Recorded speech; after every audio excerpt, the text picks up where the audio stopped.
Hello, and welcome to today's webinar. Before we get started, everyone who's joining via Zoom, please let us know where you're coming from in the chat. And panelists, let's start with you, and you also tell us where you're coming from. I'm in Nevada today. Adam, how about you? I am just outside of Boise, Idaho. Very good. John? And I guess, yeah, I'm in the weeds. Oh, no, I'm actually in France. I saw someone from Nottingham, UK, South Africa, North Carolina, another one from North Carolina, Winnipeg, Canada, Spokane, Washington, Ohio, Quebec, Central Valley of California, Brussels. Oh, I saw Indiana. Ireland. Lots of people from Iowa. Tennessee. Very good. Well, thank you all for joining us today. Today is our first webinar in our April webinar series, Restoring Nature, Building a Sustainable Future. And today we have John Liu with us, and we'll be presenting his film, The Flourishing Path. Like I said, this is our April webinar series, and we're here with webinar 1. We also have webinar 2 on April 10th. It will be our first Ask Me Anything with Dr. Elaine Ingham and our Soil Food Web School team. So please join us then. Also, we have webinar 3, Restoring Watersheds with Andrew Millison and John Liu as well on April 18th. We're really excited about this one. It's the first time Andrew Millison has ever been on with the Soil Food Web School. So please join us then. We've also done something different with this webinar series, and we have a select number of on-demand webinars that you can watch at your leisure once you register. So instructions for our attendees today: you all will be muted for the webinar, and also you're asked to put your questions for the panelists in our Zoom Q&A section. Please feel free to chat with other attendees in the Zoom chat, and most of all, we want you to enjoy this great discussion we're about to have. Today's topics, we're going to have about 5 to 10 minutes of introductions, and then we will play John's video. That'll take about 30 to 35 minutes. And then we're going to move into a discussion and audience Q&A. We should last about an hour and a half. So to start, I'm going to have John introduce yourself, even though it's not necessary, but spend a few minutes just telling us about yourself and what you've been up to lately. Okay. I don't want to spend too much time on this because I'd rather be in the conversation later on, but I'm right now in France. I've just been in Spain at the first ecosystem restoration camp in Camp Altiplano, where I was assisting. I was invited to present and share some of my footage in a documentary series made by Spanish television, TVE. So this is going to be interesting. It's going to go to the Spanish-speaking world, and I think it'll be very, very interesting. And I'm in Europe for a while. We've got new camps emerging in different places. So working on that. And it's the 11th anniversary of the Common Land Foundation in the Netherlands. And I'm also giving a speech at the Future for Nature Foundation, where they're awarding young people. And then I'm working with those young people on how to be effective in making transformational change. So that's me. Hello, everyone. Adam, on to you. Thanks, Sammy.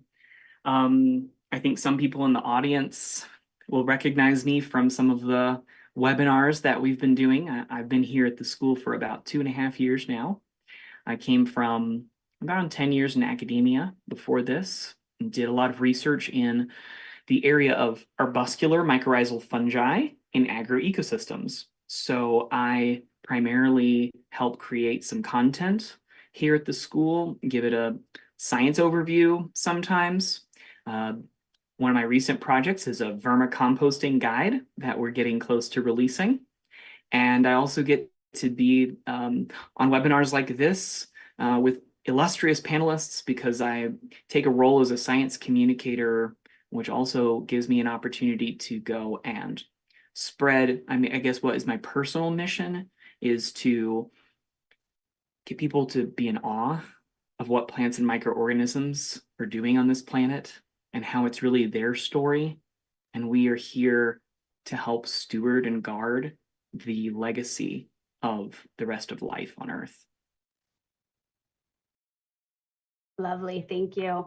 And my name's Sammy Bass. I have worked with the school for quite a number of years, and I actually started with Elaine in 2017 as a student.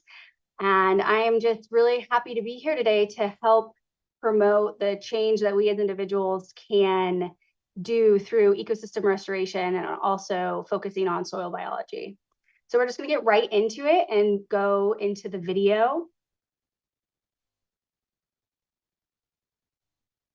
Oh, not backwards.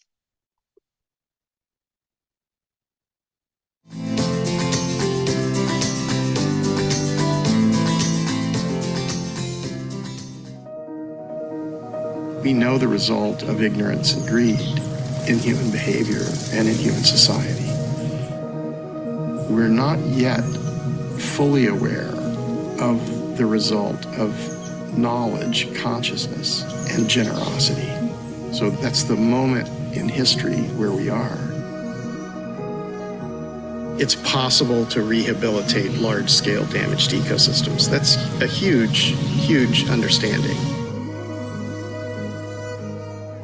We can choose consciousness and generosity. And if we do that, we are on the flourishing path.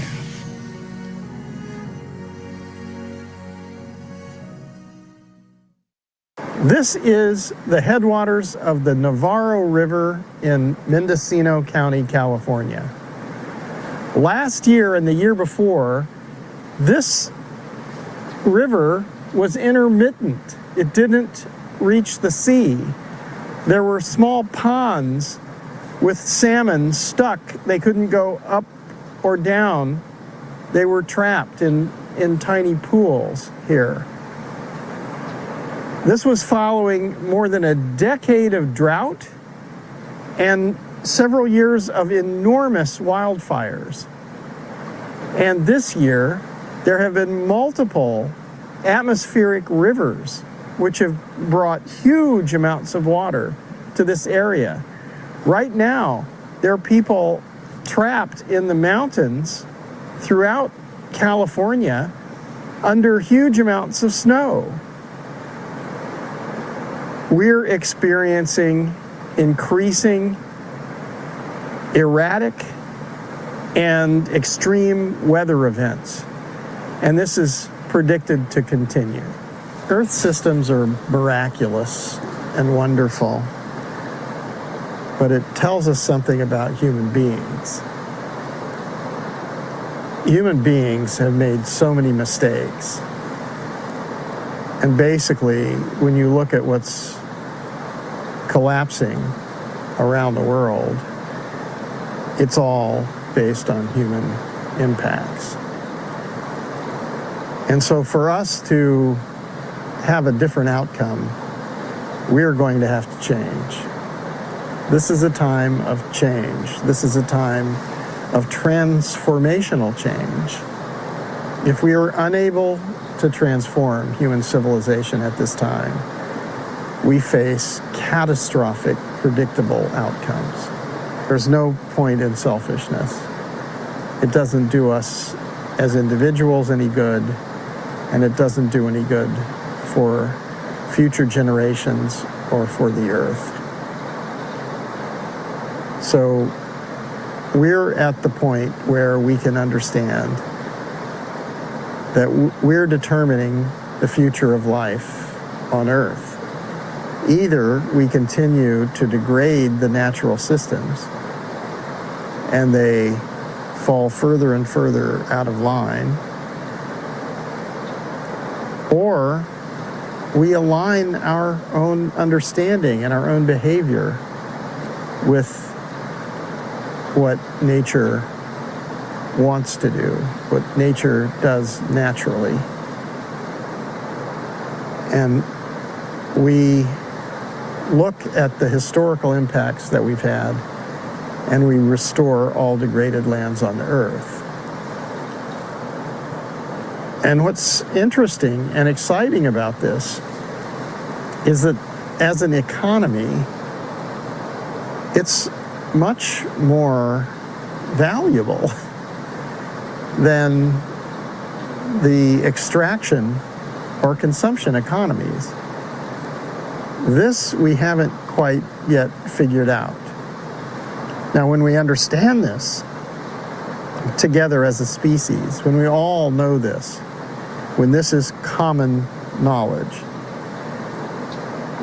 then basically we will have an economy which serves nature, which protects and encourages biodiversity, which ensures soil fertility, which ensures clean air, clean water, because there's nothing that's more valuable. And it also means that we can realize that creating value is more important than buying and selling things. That we don't need to buy and sell things in order to create value. And that if we share, we all have everything. So we're at an inflection point in human civilization and in human consciousness, where we have the opportunity to go to the next level. And we must. But for some, we're going to have to go there kicking and screaming, because what has become the norm in terms of inequality, injustice, and just simply bad behavior has become habitual, and it must end. Hello, I'm John Liu, and I'm really happy to have this opportunity to speak with you today remotely. I'm also very grateful to the Common Land Foundation and the Mustard Seed Trust that make it possible for me to do this work. When I was 26 years old, I went to China. I had the opportunity to help to open the CBS News Bureau and to work for CBS News for a decade. And then I worked for Radio Televisione Italiana and Zweites Deutsches Fernsehen, always as a producer and cameraman. And then something remarkable happened. I was asked by the World Bank to film a baseline study for an enormous development project called the Luz Plateau Watershed Rehabilitation Program. Now, this was very large scale. The pilot project was 35,000 square kilometers, so approximately the size of the Netherlands or Belgium. And it was over a number of years, so it continued for 10 years, and about $500 million was invested in this program. And what it was to take the area that was massively degraded, where the Chinese civilization had begun, and to restore it to ecological health. And when I first went out there and saw the degree of degradation and the degree of difficulty, I was skeptical that you could actually restore something that was so fundamentally destroyed. And this was also the point of view of most of the people who were engaged in the work. But it was very scientifically analyzed and very systematically implemented. So even though I was skeptical, when I went out there, I began to understand what was going on in restoration, and I began to study it. And so I ended up spending quite a lot of time in universities and research institutes around the world, getting fellowships to continue to study this. And I made a number of films that went on to the BBC and elsewhere. And ecosystem restoration emerged from a very obscure and kind of theoretical field to something which is very practical and that we can do. what I was learning was that biodiversity, biomass, and accumulated organic matter are natural principles from evolutionary development. So there's always more biodiversity, always more biomass, and always more accumulated organic matter in naturally evolved succession through evolution. When I first got to the Loess Plateau, I found a completely degraded landscape. Actually, the situation was pretty dire for the local people. So they couldn't continue to do what they were doing because they were at a collapse scenario where the water cycle was completely disrupted. There was virtually no relative humidity. It was an extremely dry area. It really didn't reflect the ecological realities because there was maybe 350 to 550 millimeters of annual rainfall. And when you understand what that means, that's plenty for even climax temperate forests. But because of the way the land had been treated, the water didn't infiltrate and was not retained, and most of the vegetation and biodiversity had been lost. So after I started to see this, I compared what I was learning about evolution and ecology with the geopolitical events I'd been covering for the news, with the rise of China and the collapse of the Soviet Union and those sorts of massive geopolitical stories. And I realized that no one will remember the people and the things that we think are so important and that are being covered by the news. But the quality of life for all life in the future will be determined by our consciousness and our actions in terms of protecting and restoring landscapes on the earth.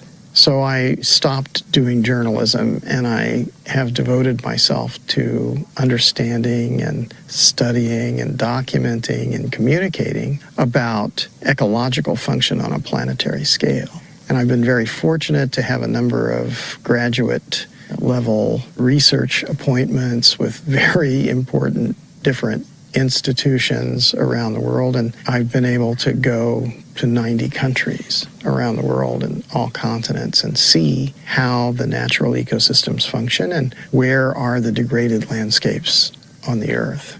At first, I was working a lot with the World Bank and the British government and the Global Environment Facility and various parts of the United Nations system, and I saw what they were doing.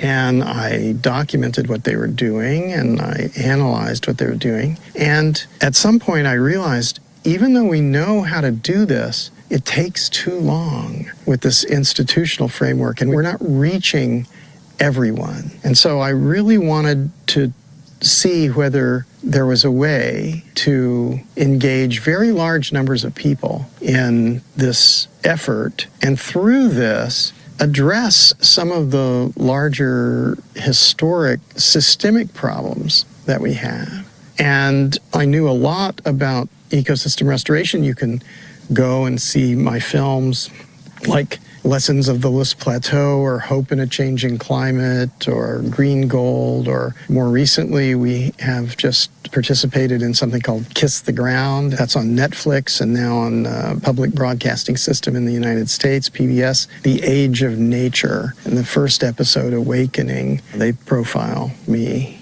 and my work in China. And in one of the fellowships that I got to the Rothamsted Research Institute, the director said, "You must go to Africa." And I had this opportunity to go to Africa, and I went to South Africa and spoke to the Global Environment Facility, to the ministers of finance and ministers of environment from all over Africa and all over the world. And then I went to Rwanda, Tanzania, and Ethiopia. And especially in Rwanda and Ethiopia, the results were very interesting because this was back in, I think, 2005. And when we were able to present very clearly the experiences in China, the people in Rwanda and Ethiopia especially understood it. And they said, okay, that's wonderful, let's employ that here. And so they changed their laws and they began to restore landscapes at large scale.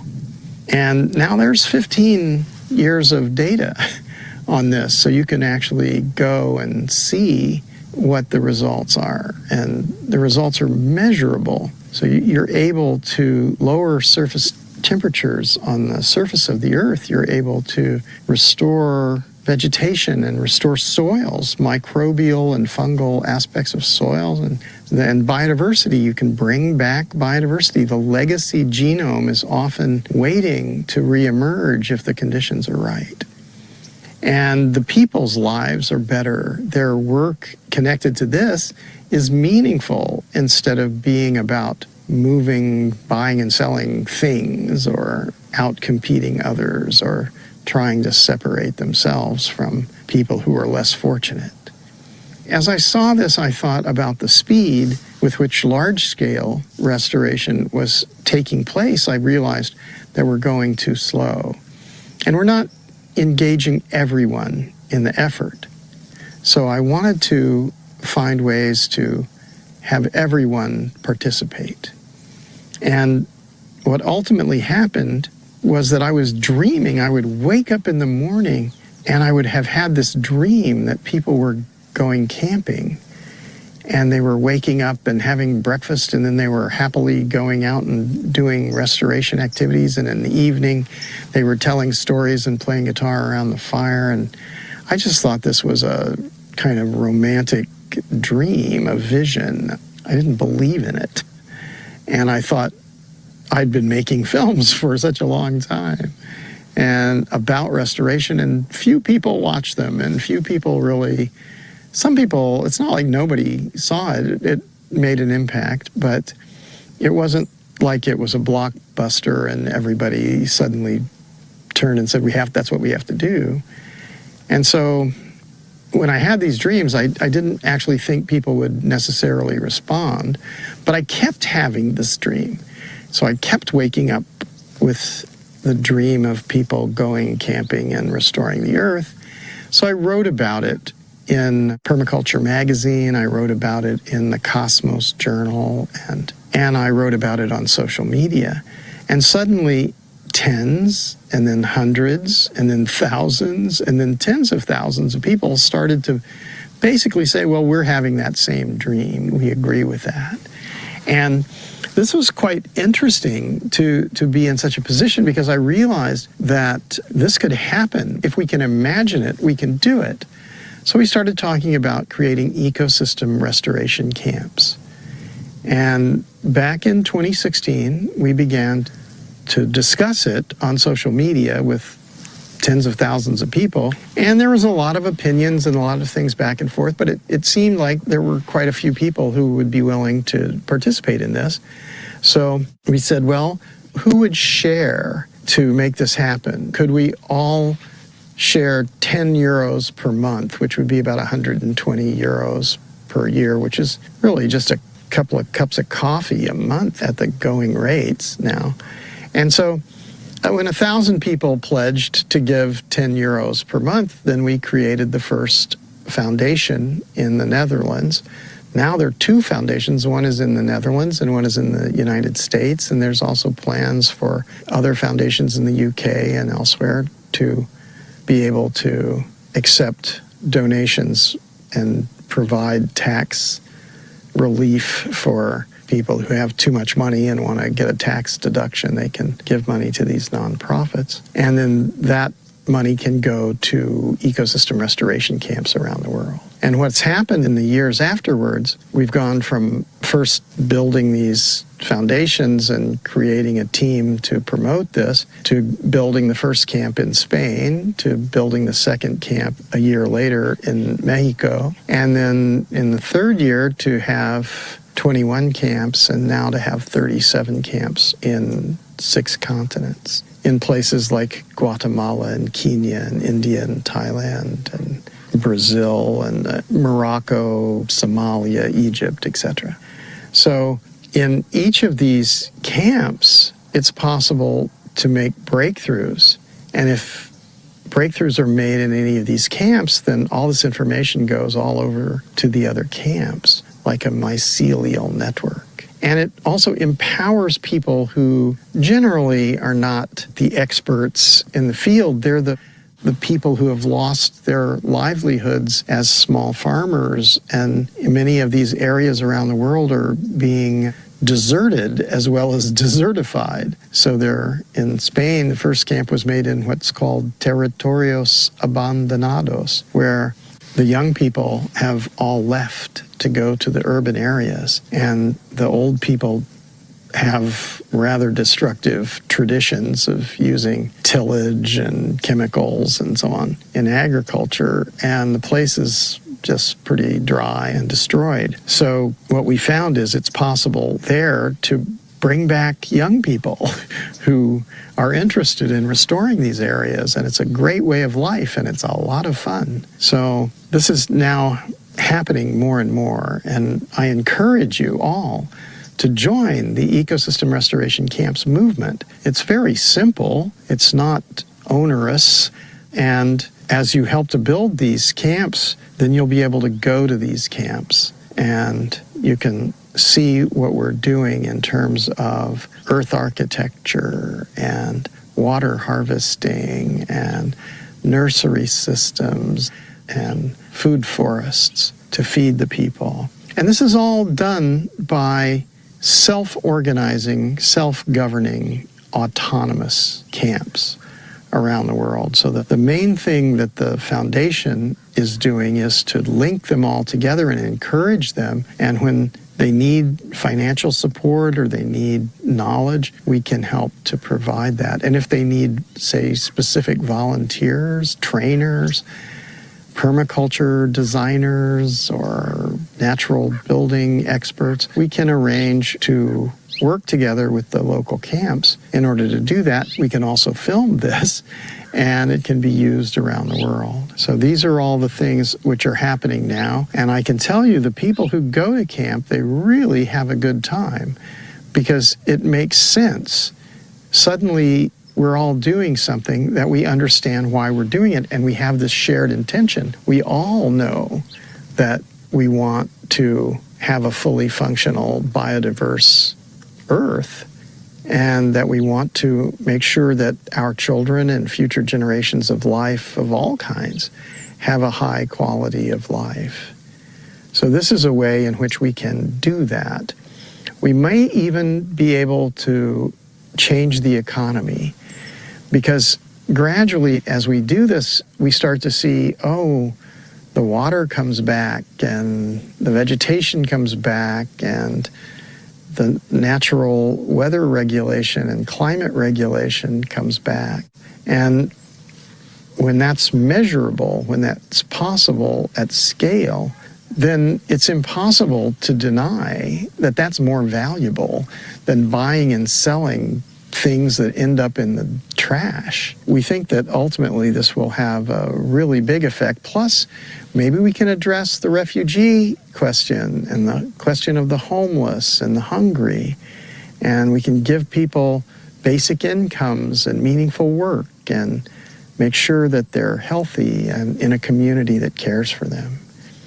So these are all the various ideas, and everyone has a role to play in this. It's not just that you have to go out and work in a camp. You can help to support the camp's movement, which will create yet more camps all around the world. And what we see now is that this is already a global movement. It's in the last few years, it's emerged from 1 camp to 2 camps to 21 camps to 37 camps. And if that just continues in that way, we're at exponential growth, and we can imagine restoring the entire Earth. So I hope you'll look at this and understand that this is a viable solution that has now had a number of years of development and is at a place where it can take off and restore all over the Earth. And the thing that I'm looking forward to is having camps in tropical islands where we can help. We're already doing mangroves in a number of places, but we can also start to do coral regeneration, and coral is very rapid in absorbing carbon dioxide and releasing oxygen. And we can also skew the corals that we grow to be able to handle increased acidity and higher temperatures, which assures that they don't die as easily as what's happening now. And the propagation rates, if we encourage it, are vastly higher and faster than natural regeneration. So that's a way we can all go camping in tropical areas, scuba dive, and have a really good time and do something that we need to do. So please help this movement grow. It's not about institution building. It's about empowerment of everyone to participate in restoring the earth.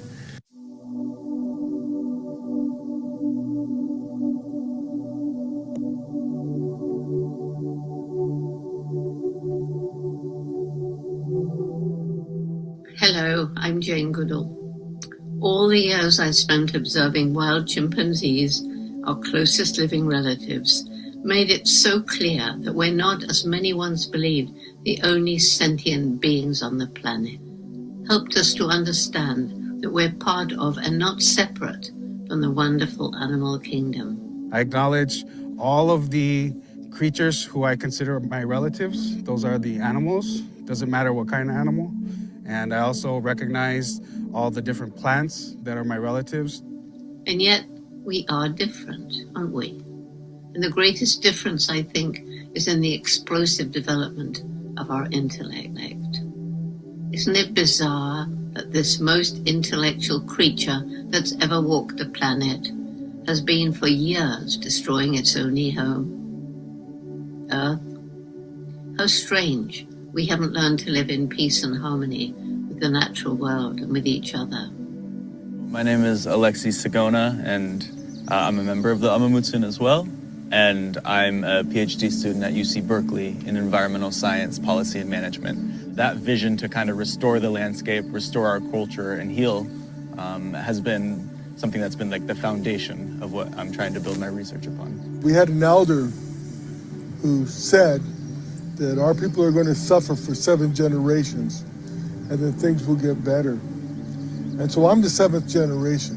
It's an opportunity and it's a responsibility, you know, that we have to our youth and to our ancestors. We're now, I think, at a crossroads.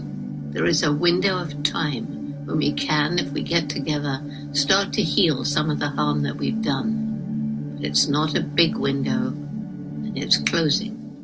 We must make wise choices as we move forward before it's too late. The quality of life for future generations will be determined by how well we understand natural ecosystems and how quickly we act to ensure they are robust and resilient in the face of climate change. The decade of ecosystem restoration is an opportunity to commit ourselves to correcting the mistakes of the past and choosing to take the pathway that leads to the restoration of degraded lands on a planetary scale.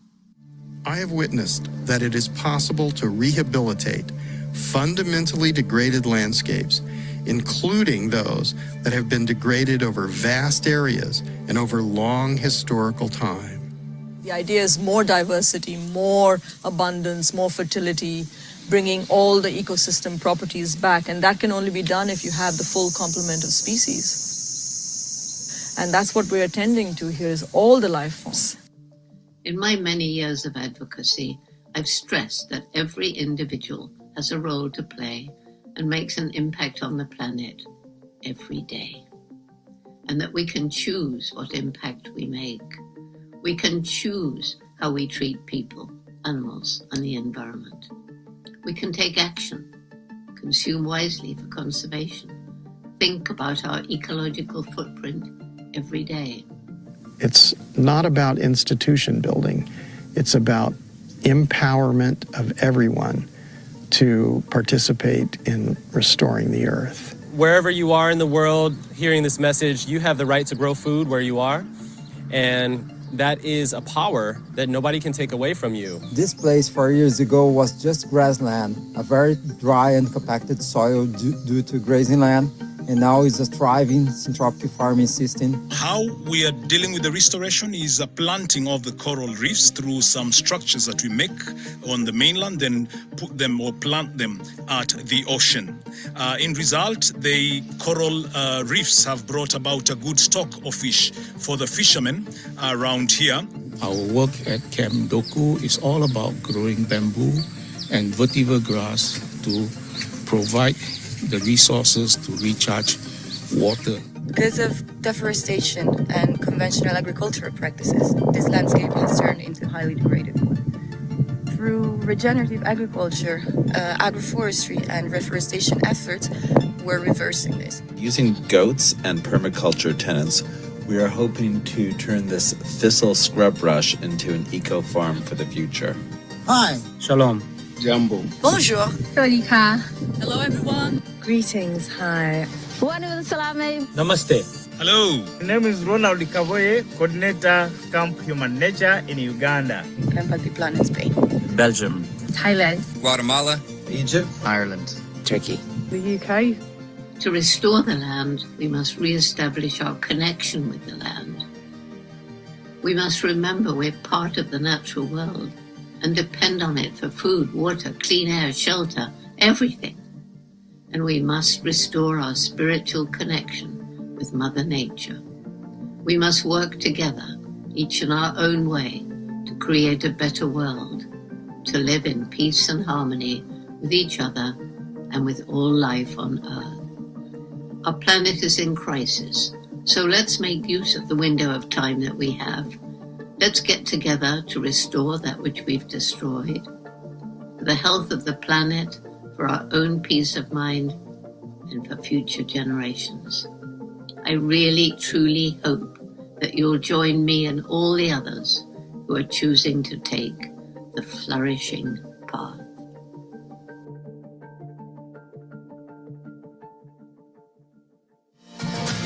If you're looking for a way to make a big positive impact on the environment, the Ecosystem Restoration Bundle could be for you.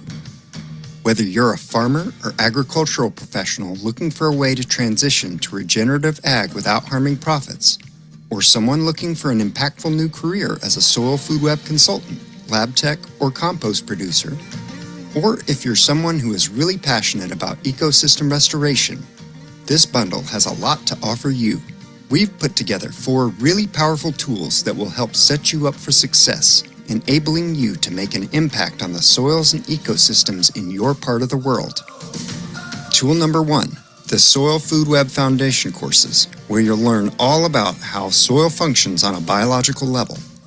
Tool number 2, the Introduction to Ecosystem Restoration, where you'll study ecological principles and ecosystem restoration techniques. Tool number 3, the Certified Lab Tech Program, an intensive 3-month program designed to help you master Dr. Elaine's microscopy technique. Tool number 4, the Soil Food Web Essentials course provides an accessible starting point to soil biology, ecosystem management, and permaculture principles. These 4 tools combined will give you a great foundation. We hope you'll come join the soil revolution today and be part of the Soilution.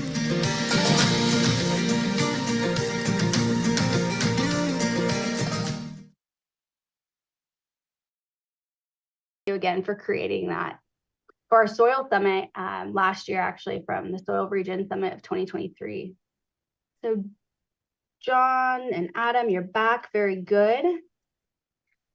So I'm just going to start with this quote. We often forget that we are nature. Nature is not something separate from us, but when we say that we have lost our connection to nature, we've lost our connection to ourselves. And Adam, you pushed back on me with a theme of this webinar series, restoring nature. And I would just like the two of you to discuss this quote and how humans are nature. And through working with soil biology, regenerative agriculture, and ecosystem restoration, you each have found a deeper connection to this fact. John, Adam, either one of you, take it away. Go, Adam. I just listened to myself too long. Okay. Well, I think as part of this, Sammy, I might post the link to kind of a blog that I wrote during our last Soil Summit there in chat, because, yeah, a similar theme came up there in collaborating with nature. And I said, aren't we nature? Aren't we part of it? And thankfully, we had Lila June on as a speaker in the last Soil Summit, and she said, yes, in fact, many of the indigenous cultures of North America see themselves as a keystone species within their ecosystems. And it's part of their function within the natural world to make more space and more freedom for the rest of life on Earth. But humanity has been acting for the last 100 or 200 years in complete, well, not all of humanity, 90-something% of humanity has been acting in the complete opposite track, where we've been systematically destroying nature, and we see the cliff of biodiversity loss coming if we don't change our way. But I'm not a gloom and doom person. I think the next 30 years are going to be the ultimate filter for our civilization and society.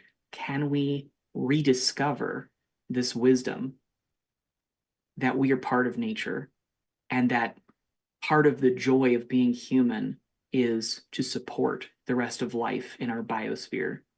And can we bring to the table all of our technology and collaborative capacity to fix the damage we've done, and to even make more space in this biosphere for more life than has ever existed on planet Earth before? Well, that's lovely. And I would just add that we're all in symbiotic relationship to each other and all life. And so we are not separate at all from nature. We are nature. And so without the ability, I mean, we're breathing in oxygen and we're exhaling carbon dioxide, and that relationship with plants, we're drinking water, we're eating food that comes from the fertile soils. It's absolutely necessary for us to understand these things. I've been calling this the great work of our time. So all of us who are alive today have got to learn this, because the future of all life depends on this, the quality of the life to come. And so we are also part of another thing, which is time. We're just here for a short time and we're passing through. And so this is our time now. So this is what we have, and this is what we have to work with. But there must be more questions.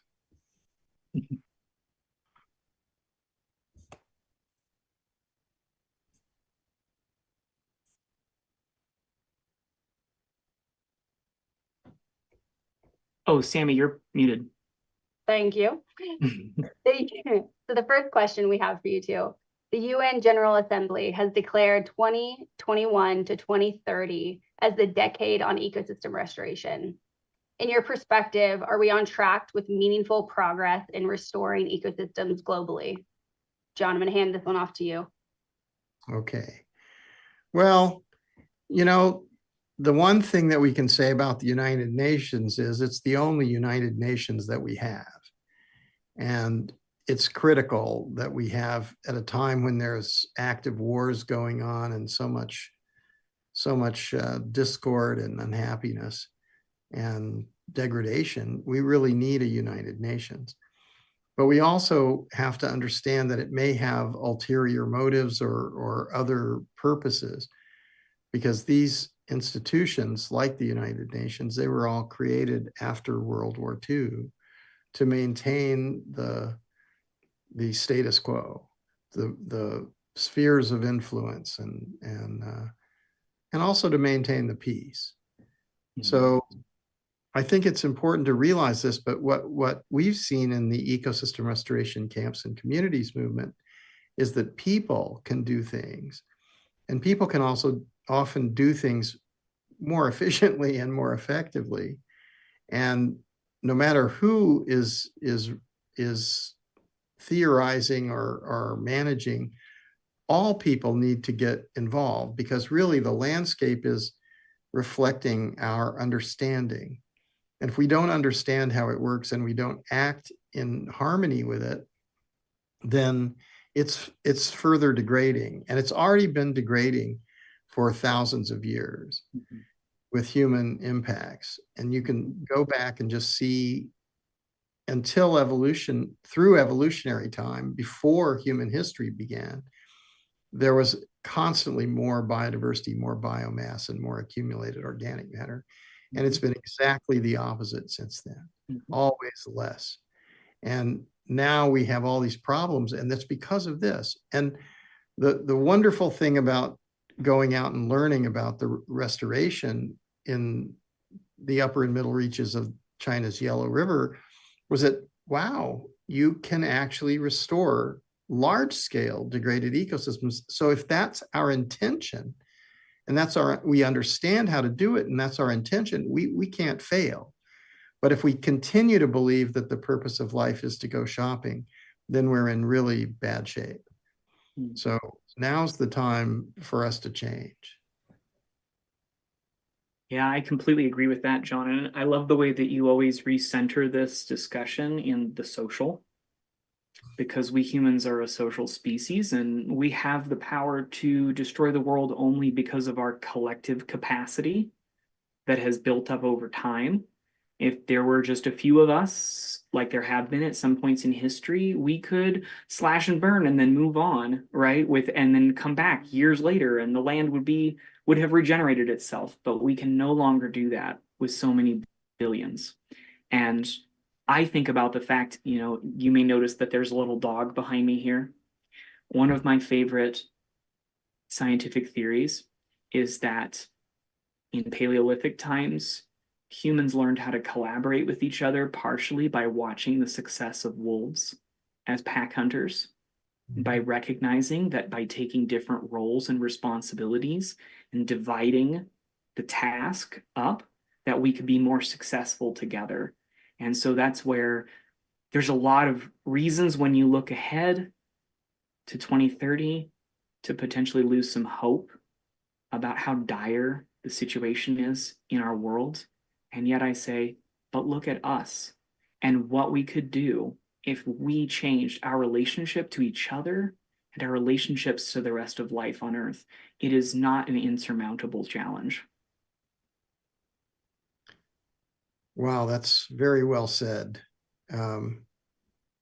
I think that we're required to, and I noticed that a lot of people are really upset by the kind of levels of pollution and toxicity, and I agree with that. But there are things that we can do, and we are going to have to look at this, because it's so dangerous, so awful, and it is really kind of an urge to look away and deny it or to run away from it. But that's not very helpful. We're going to have to look at it, and we're going to have to understand it, and then we're going to have to do the best that we can to change this. And fortunately, time will help us. But we have to become wise. We have to stop being trivial and just distracted by glittery, shiny objects. Have got to stop distracting us from what we really need to do. And together we can do it. And there are going to also be some new things that we're going to be able to do. I've been looking, all the camps and communities have been interested in how they can help those who are most unfortunate, who are landless or who are hungry. How do we deal with this? So if we can take on these bigger problems, that's like taking leadership in terms of what needs to be done. And it doesn't look very good the political sort of environments, it's so ineffective and kind of divisive or divisive. I think we need to learn how to work together well and collaborate. So mass collaboration and mass participation are what I think is needed. And we see that more and more people are willing to do that. And it doesn't seem, the lesson of the last 7 years and the creation of all these different camps and communities over the last 7 years is that actually we don't need to ask permission to do this. We just need to choose to do it. And there's just no one who's saying, everybody really deeply understands that it's necessary to do the restoration. I see Charlie is asking a question. Should we go out of order or should I stay with him? Well, we'll continue here, and then we can get to Charlie's question in a little bit. So the next prompt, John, given your extensive collaboration with governments, NGOs, and private entities worldwide, where do you observe the most significant impact in terms of ecosystem restoration? Which initiatives, in your view, hold the most promise for rehabilitating vast areas of degraded land? Well, I think I sort of mentioned it earlier. I think we all have a role to play. So governments, NGOs, private entities, corporations, whatever it is, regenerative agriculture, all of these things have to happen.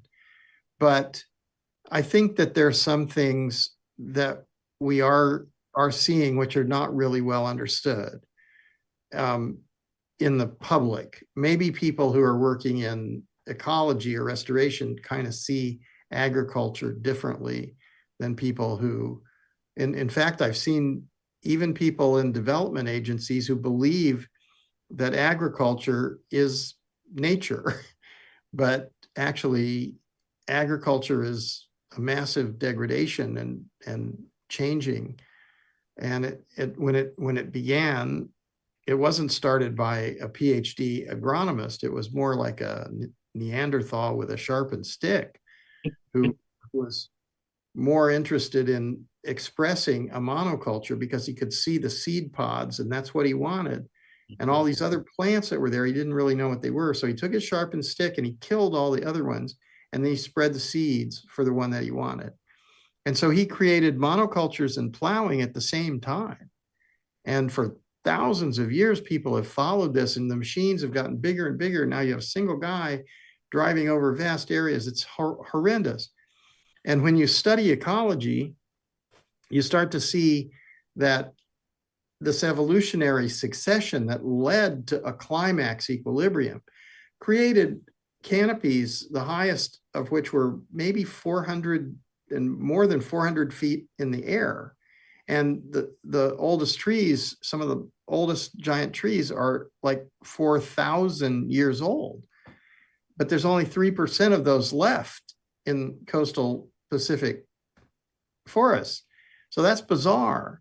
If you've lost 97% of this climax equilibrium, just imagine what you've done when you realize that that is how the physics of solar radiation are mitigated by the planet. So the height of the canopy is where the solar radiation is interrupted.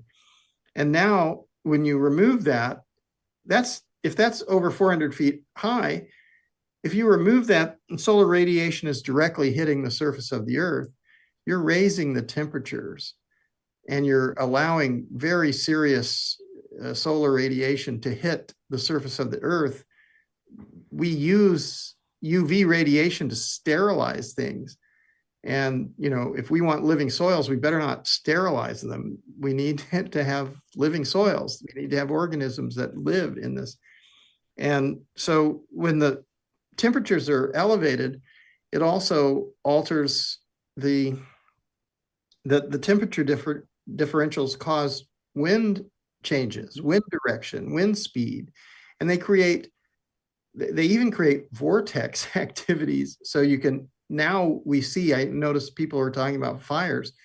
We're seeing fire tornadoes. This was not a thing before. You have to get to a certain level where this happens, where the intensity of this is so high that it creates its own weather systems.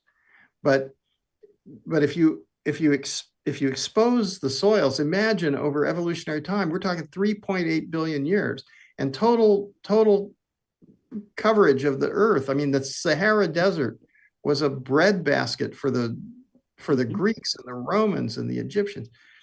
So imagine now you have solar radiation directly hitting the surface of the earth. What does this do? It creates, well, evaporation rates of enormous temperature, and you don't have respiration because you've eliminated the plant material. So instead of having respiration, you have evaporation. So a lot of people in ecology, they talk about evapotranspiration. Mm-hmm. That's a pretty good term in a functional ecosystem. Mm-hmm. But when you're in a dysfunctional ecosystem, I want to know what the evaporation rates are, and I want to know what the respiration rates are, because it's different. And when you have these evaporation rates and the surface, the solar radiation directly hits the surface, creates thermic drafts, which push the moisture into the upper atmosphere. That's exactly opposite of what nature did during evolutionary time to hold the moisture close to the earth. So all the systems are being disrupted: the soil systems, the water systems, and the biodiversity, the botanical systems. So when we understand that, and we look at what's going on today, and we look at the cities, we look at all the cement and asphalt and everything, all these hardened substances, the water can't infiltrate in there. It flows away. We have people talking about, they're talking in Spain right now, they're talking about cutting trees at the top of the rivers, mm-hmm. at the headwaters of the rivers, because the trees are drinking the water or sucking up the water and won't let it flow down the river. Well, that's like imagining that runoff in the river is what you want. You want the base flow. You want the water to be absorbed into the ground and up into the trees. And the trees are 70% water. We're water. All of this is about symbiotic relationships. So once you understand that, that's where we need to do. And we need to be working together and talking together and realizing that that's how you create value. You don't create value by buying and selling plastic junk in a container ship or digging up holes all over the place in Africa or anywhere else.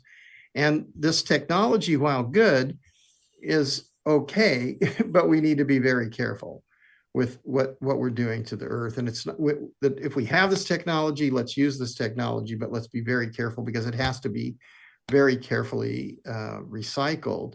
And we can't just throw things away and have that toxins leak out into the soil and the water and the air. So there's a lot of work to do. There is a lot of work to do, John, and there's so much to build off of what you said, a lot of directions I could go.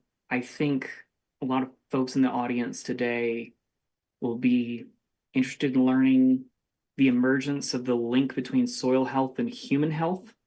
So you talked about tillage, and that being kind of one of the original mistakes with the agricultural revolution. And I'm going to post a link to a paper in the chat here, because I just read this today, and it shows pretty strongly how tillage, through disrupting the fungal community in soil, is actually causing a very important antioxidant that humans can get from our food to be diminished in concentration. And that's because the fungi are the ones who make this substance. They've put it into plants, but plants don't make it. And so in our ignorance, like you said, for thousands of years, we have utilized our resources unsustainably, such that ancient civilizations collapsed under, I would say, mostly the abuse of their soils, right? They did not take care of their soils, and their soils could not take care of them in the long run. But as you've pointed out, there are ways to reverse this. I would like to remind everybody in the audience today that Dee Dee Pershouse, who works with the school to provide what she calls a soil sponge workshop, she does a deep dive on what you're talking about, how vegetation, the management of vegetation, can be a huge part of reducing these impacts of harsh climatary disruption. Floods, droughts, and these other things can actually be diminished in rapid time if we manage these land systems differently, so that we get those canopies, like you were saying. And I think, Sammy, going back to the question, that would be my answer. The reason why I'm here at the school is that I think soil life has something to do with ecosystem restoration and the effective management of our landscapes. And we put all of our chips down in the 40s and 50s on chemistry being the solution to global hunger and the management of invasive weeds and other things. And it was the wrong choice. It was the wrong pathway. And even my friends who are large-scale ranchers and farmers feel trapped by the chemical agricultural paradigm. And as we look across ecosystem management and interaction, there's still a lot of people who are saying, to restore this ecosystem, let's go put an expensive load of commercial nitrogen fertilizers on it to grow big plants quickly, which really sets that system up for collapse. And the economics don't make sense. I mean, maybe today, but what about when there's another military conflict or disruption in the world, and one of the countries that we depend on to import all of these fertilizers from is no longer doing that? I have friends who said they saw their nitrogen fertilizer bills go up 600% after the war in Ukraine began. Supply chain disruption. We cannot, it seems really great for a global economy to be so interconnected, but it makes it really fragile if we don't have local ways of managing land sustainably. And so that's why, John, I'm so happy about the fact that you've thought of a bottom-up groundswell kind of change in the world based on social interactions, based on human connection and learning, and that you came to us and said, let's put this together with some of the really amazing things that Elaine Ingham and others have discovered about plant-soil microbial symbiosis. That's the foundation. The microbes are the essential workforce of our biosphere, and we get to partner with them and appreciate them and help each other learn their stories. Very good. I'm going to move on to the next question. Thank you both so much. So it's from Allison. How can we, should we, apply some of these principles to areas that are not yet destroyed? For example, here in the UK, to prevent our lands becoming further impoverished. I'm not just talking about arable, but also pasture, which is owned by farmers, but also the huge equine industry. Well, there's a lot to unpack there. I think that there's situations where we don't really see there's a system, something we discuss in ecology called shifting baselines. And this is where we really, when we first interact with nature, that's what we think is that's what we think is nature. And when we go back in time, we see that it was different than it is now, and it was altered before. So a lot of the UK was deforested a long time ago, and it was turned into heathlands or grasslands, and they were grazed for a very long time. So a lot of Scotland, a lot of the UK, it isn't really necessarily its initial space. Other places had peatlands. Peatlands were very, very important. And these were the first these were fuels that, yeah, they were used as fuel. They were mined for fuel. But peat is actually a really incredible system, incredible wetland system. So that was difficult. But yes, all of those systems can actually be restored. One of the highest values, and we're working with someone in the UK right now. I've been talking to him today and for a year or so, and it's going well. There's a place called Furnace Brook in Sussex you might check out, and they're going to enlarge pretty soon, and it's going to be bigger. And I think we're talking about things like botanical sanctuaries. So imagine if we all come together and we look and search for the most endangered species in the bioregion, and we bring them carefully, non-destructively gather parts of this, and we can propagate even from cells if you know how to do this. And we have a great partner called the Archangel Ancient Tree Archive. And so tree school, like soil food web school, tree school, there's going to have to be water school. There's going to be lots of school. And when all of these people come together, we can create communal gardens. And these are beautiful. And we can create food forests, which actually we can take the food out, not to sell as a commodity, but to feed the hungry. And we can then have community kitchens. And we can use these community kitchens not only to feed immediately with organic and delicious nutrient-rich food, all the people who need it, but we can also use those to process all surplus food. So we can eliminate long supply chains coming from the other side of the world, and we can use more local foods, and we can all be engaged in this.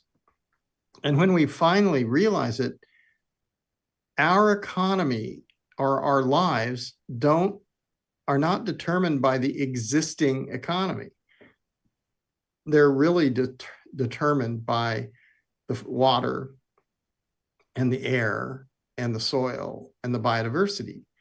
So if we work to do this, then we're going to create more value than if we just try to support the existing transactional economic system. So that's a complicated thing. And if you want to, I put my contact information in if you want to have that discussion about the UK. We can go further. Adam? I love the way that you're bringing the complexity up, because we can't ignore it and hope to do anything in the world. I often, when I taught restoration ecology courses to juniors in university, I often said, hey, if this was just about the science, it'd be easy. But the humans come in and make it really complex, right? Now, when it comes to this question specifically, from my perspective as a grassland ecologist, there are many, many pastures and grasslands globally that are being degraded primarily by overgrazing. And I think when that question asker brought up horses, I say, well, I see a lot of horses who are living in a continuous grazing system. They're not being rotated. They're being treated with a lot of medicines like dewormers that can cause direct harm to the soil ecosystem. And maybe they're beyond the carrying capacity of that pasture. And then you see the plant community change, and people complain about weeds. I actually spoke to someone in the UK who said, I've got this huge issue with buttercups everywhere in my horse pasture. And when I looked it up, I thought one thing that could be the cause of that is overgrazing. Okay, having the animals continuously there. Horses are really good at eating the plants down to the nub, right? If they're just left in a pasture. So there's an actual land management ecological dynamic here. And the good news is that if we can degrade the system through poor management, we can regenerate the system through effective management. And bringing in, reseeding bare areas can be very helpful. Bringing back the organisms that are that have been harmed, previously in that pasture. It is so much easier to get into an ecosystem which is starting to break apart and change the story and arrest that vicious cycle of degradation and replace it with a virtuous cycle of proper land management than it is to break the ecosystem completely and to wear it out and turn it into wasteland, right? And then say, okay, now I'm ready. How do I get back there in a year to a functional ecosystem? So it's a great question. And man, I could do a whole webinar, Sammy, on just grasslands and grazing. I'd want to bring in a couple other specialists, but I'm a nerd about it, so I'm ready to talk about that all day. I love that idea, Adam. And thank you for sharing that perspective. It leads us perfectly into this next question. Do you think it is possible to restore the earth and ecosystems and feed humanity without using cattle? Adam, you want to take that one away? Something like 40% of the ice-free surface of land on this planet historically was grasslands, mostly perennial, highly diverse grasslands that offer a huge number of ecosystem services to the human communities that live near them, helping to purify our water, helping to support pollinators, right? And I have been on some of the very, very coolest grasslands on Earth. One of them exists in the Flint Hills of Kansas, and I got to spend a lot of time there and to see the way the plant community changes. Now, the cattle question is interesting. Cattle can really degrade land if they're not managed properly, and they can really help regenerate land if they're managed properly. So it's not cattle or no cattle to me. It's the effective use of cattle as a tool of land management with deep knowledge and in a holistic framework with everything else you would do on that grassland. And then you bring in these human economic systems or a little bit of lack of knowledge, John, as you spoke about, and cattle can ruin landscapes really quickly. And there are many places on this planet where the legacy of colonial behavior leads me to say we should take the cattle out of that landscape. It is not appropriate there. And there are other places where cattle can have a hugely beneficial effect if managed properly. I think Nicole Masters speaks to this better than anybody else I know. I highly recommend her book, or that you check out her webinars and things online. We've had her on a couple times to talk about this. It takes a different mindset, and it probably also takes tinkering with some of the cattle production agro economic systems as well. Are we as consumers willing to pay more money for beef, which is regenerative, versus beef that is cheaply produced through slash and burn forestry, or slashing and burning forests in the Amazon, right? We have to live with those messy, complicated details to answer a question like this. Yeah, I would maybe just add that humans co-evolved with a lot of animals. And if it isn't just a plant world, it's a plant and animal world, and we're in symbiotic relationship. If we weren't in symbiotic relationship, then you can't take anything out. And now I think what's happened is cattle have been used as an analog for wild ungulates or grazers. Mm-hmm. And I think that's, they're not, it's not the same. And there are the savory method and like holistic management of grasslands is certainly better than just putting animals in a pen and having them stand there until there's just no vegetation, it's mud. That's horrible. So, yeah, I see that it's not the cow, it's the how coming up in the thing. That's kind of cute. I'm going to But, put a paper in chat, John. That's exactly what you just said. David Johnson, who we had on here, that adaptive multi-paddock grazing system, beautiful stuff. Sorry, didn't mean to step on you. I'm not stepped on. I'm in France. You'd have a long step. I'm going to go on to the next.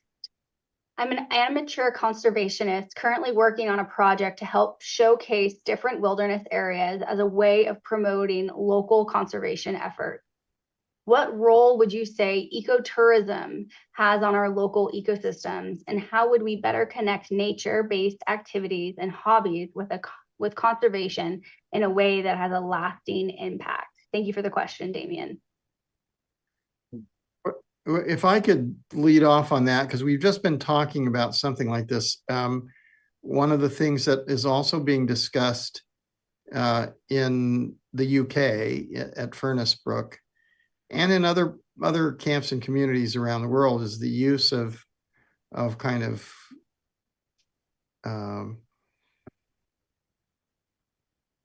how would you, I'm getting too old now. Like constructed ecosystems.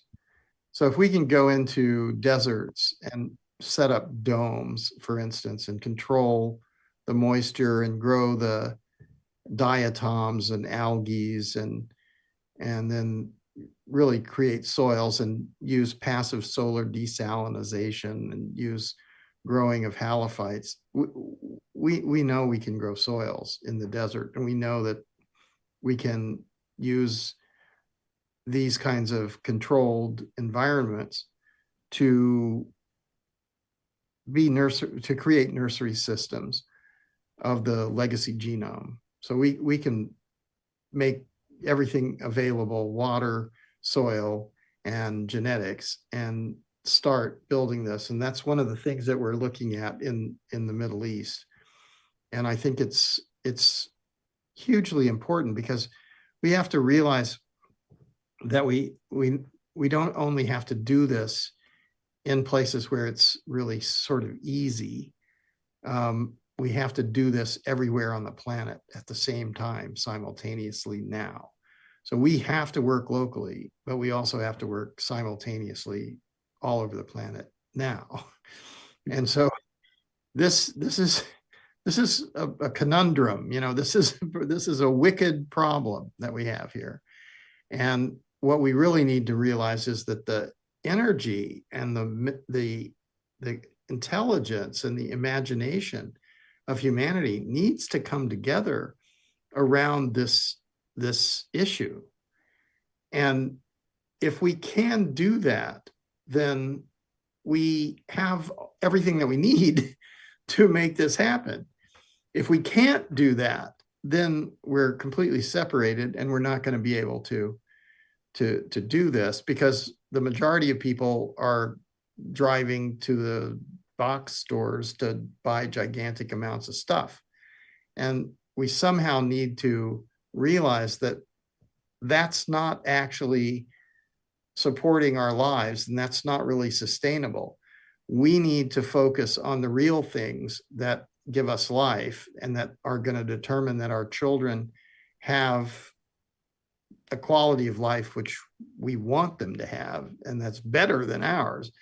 And that future generations are going to look back at this moment in time, and they're going to either see that we made this choice and began to restore the ecological systems to be, again, the climax equilibrium that brought us an oxygenated atmosphere and a freshwater system and fertile soils and amazing biodiversities, or that we failed them.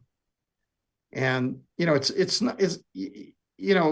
the degree of difficulty and the degree of complexity is off the scale for this particular problem as a wicked problem. It's just ridiculous. But look at this. Would you rather go to Mars in a titanium tube and drink your own urine and think that that's better. It's ridiculous.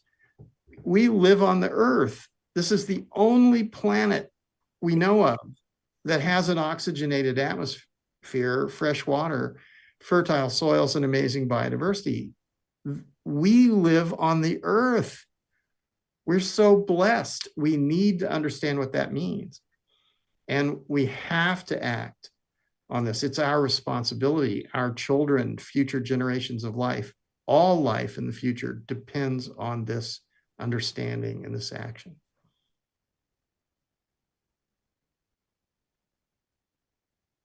Adam, do you have anything to add?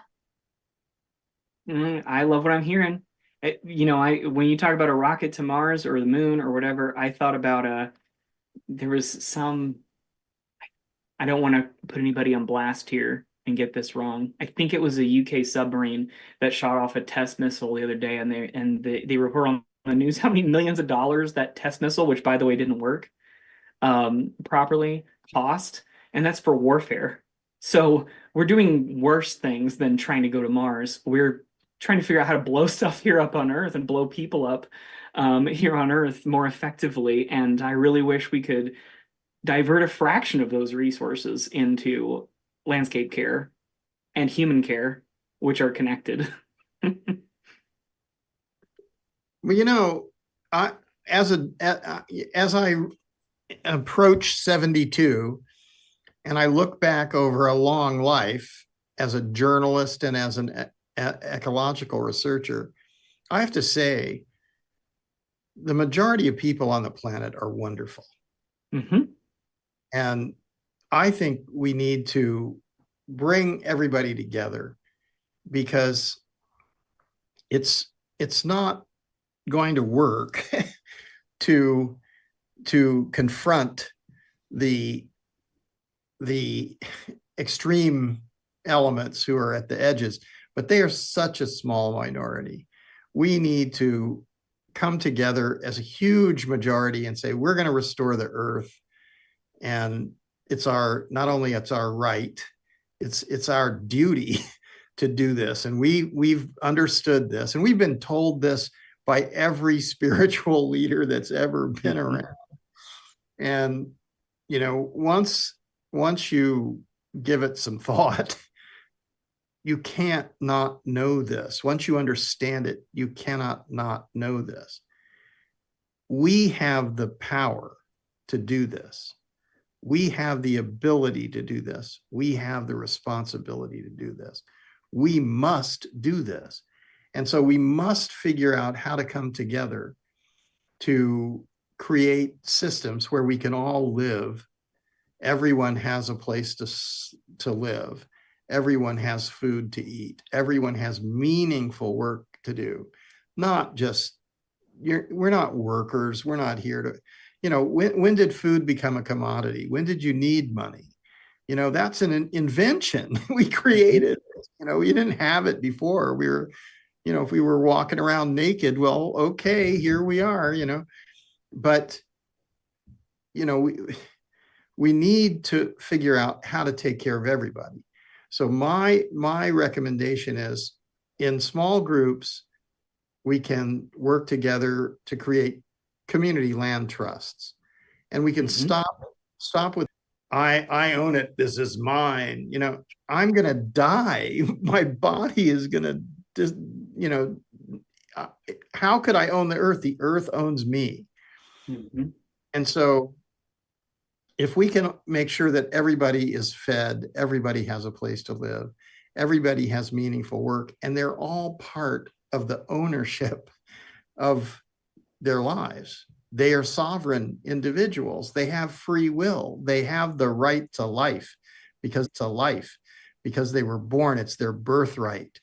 If you're born on the earth, you have the right to life. Mm-hmm. So how do we do this? How do we come together? Because the hard part at that point is not going to be soil microbia or water regulation or biodiversity. It's going to be interpersonal relations. It's going to be, how do we learn to live together in peace and in harmony? And if we can do that in smaller groups, and knowing that the majority of people are good, if we can just do that and then make that spread all over the world, it's like have you seen, if you haven't seen, what's his name? Oh gosh, Jacob, I think it's Collier, Jacob Collier.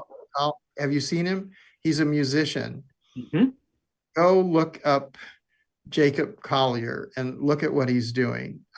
Somebody called him our time's Mozart. He's pretty special. Go check him out. He's in the UK. And Sammy, can I post a YouTube link? Am I allowed? Yeah, do it.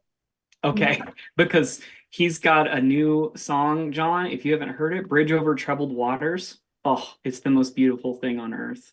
Wow. Well, I've seen a few of his things now, but I just discovered him a few days ago, and when I saw it, I was just amazed, because he's got entire audiences and they're resonating together. It's if you ever went to church and they said make a joyful noise, that's what's happening. And I mean, that can change the world, I'm pretty sure.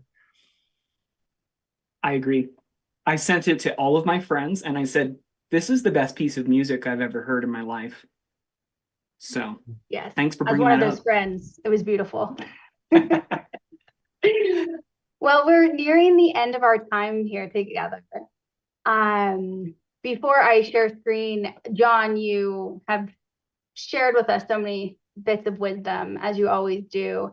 Adam, is there any ending notes that you would like to share with the audience before I move into the wrap-up slides? Yeah, I guess the last thing I would say is there's two communities here in the room. The Soil Food Web School Learning Community, the Ecosystem Restoration Camps Learning Community. And together, I think we really have something. I'm very excited about the combination of the theoretical and the practical that's going on. And I just feel really delighted to have been here today.